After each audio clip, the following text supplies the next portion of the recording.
இப்போ நம்ம துருவி வச்சிருக்கிற பூசணிக்காயை தான் பார்க்குறோம். இது வந்து பீஸாக இருந்ததுனாக்க அடிபடுறது கஷ்டம். குக்கரில் மாற்றிட்டு அந்த துருவலோட கொஞ்சம் தண்ணியோ பாலோ ஊற்றி 2 விசில் வர்ற வரைக்கும் வேக வச்சு எடுத்துக்கணும்.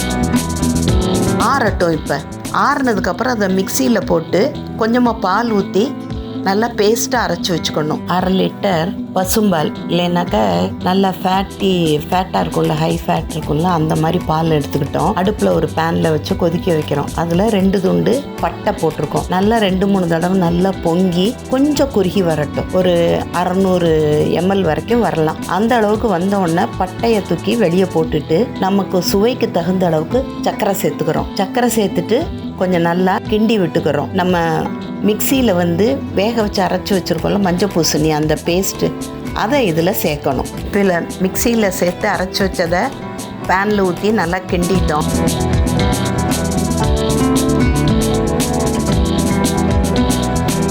அதோட ஒரு 1/4 கப் அளவுக்கு ஃப்ரெஷ் க்ரீம் அதை சேர்த்துட்டோம். இது வந்து அடுப்பில் வைக்கணும்னு அவசியம் கிடையாது. நல்லா சில்லுன்னு இருக்கிற க்ரீமை எடுத்து இதோட மிக்ஸ் பண்ணிக்கிறோம்.